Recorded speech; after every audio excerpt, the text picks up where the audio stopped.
One of my college teachers in undergrad always told me, if you want to do public interest, if you want to help people, you better be on the ground. Through the International Human Rights Clinic, we had Eleni Bakst, who is the director of the Safe Passage Project in New York, come and speak to us. And during a smaller group discussion that we had later in the day, she told us that there are opportunities for law students and for lawyers to go down to the detention facilities and do volunteer work for a week. And I thought that that was amazing. How better can you get hands-on experience and really serve a community that needs help? And so I proposed the idea to Kim during my 2L summer, and she loved it, and she was really supportive of it. This project was very near and dear to Eleni's heart, and she really wanted it to work. And it's a great project, and I think that it's a project that will probably be around for a long time, because I can't see the need not being there. We were working at the South Texas Family Residential Center, and it's a detention facility for women and children who are claiming asylum but have come to the United States without papers. The facility is run by the U.S.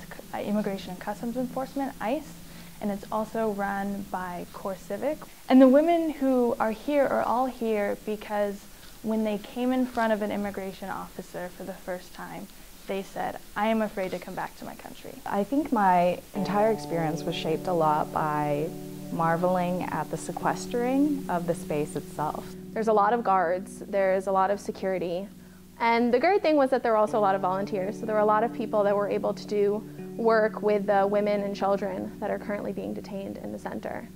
And you really notice the camaraderie among the volunteers. The volunteers who didn't speak Spanish were sitting on the floor of the visitation trailer doing scanning work, so that those of us who did speak Spanish could go inside and start working on interviewing and preparing clients for their credible fear interviews. So the day before, we'd call them in and we'd listen to their story and try and tease out all the details that they needed to say to the asylum officer to make sure that they checked all the boxes. These women have been through so much, and we only get very little time with them. It was difficult because I felt like we were making eye contact, but it took some getting used to. Somehow the bond was there afterward, and I realized that my job was not to necessarily have her think of how useful I was to her, but how great of an advocate she could be for herself. Our first questions to them are your name, your birthday. And she was born in the same month and the same year as I was. And it hit me. It hit me hard because you're talking to somebody who's the same age as you. We're sitting at this small table, and she's sitting right next to me, and she just fled from her home country because one of the most horrific domestic violence stories that I've ever heard.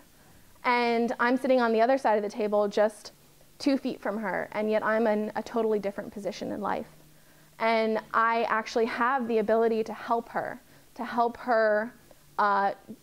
gain what she wants from her life, to help her give her child a better life, and to empower her to do that for herself. After about an hour or so of me just waiting and being shuttled around to different spaces, never seeing her, this woman bursts in on the scene, back into the trailer space that I was allowed to be in, and just demanded that I go with her. We don't speak a lick of each other's languages.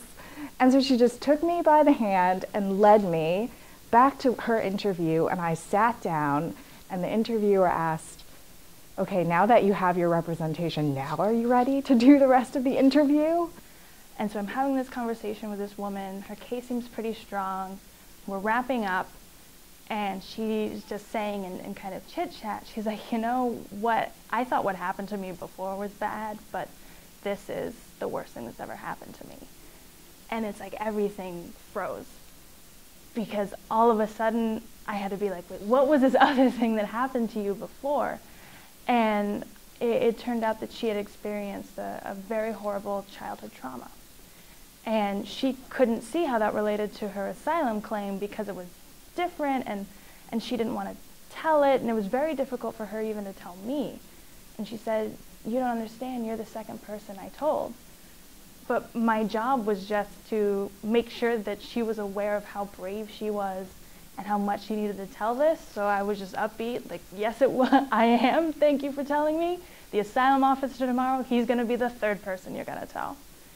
And just kind of worked with her until she got confident enough. But I went to the organization's leadership afterwards, and I said, you know, I need to be with this woman in this interview, because if I'm not the one there, I'm not sure that she's going to tell this. You're not allowed to touch your clients, have any physical touch with your clients. And so you can't give them a hug at the end of a difficult conversation. You can't put your hand on their shoulder. You can't put your hand on their hand when they're crying and discussing something really painful. You can't color with their children. And so I had been speaking with this woman for over 2 hours, and she had opened up to me with such bravery about her experience.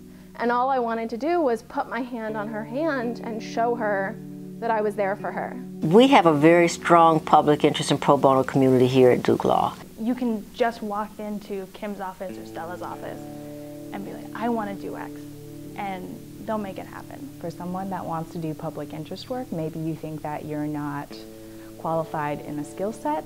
I don't speak Spanish. Maybe you think that you're not qualified because you're not nice enough or altruistic enough, or you hate eating only carbohydrates.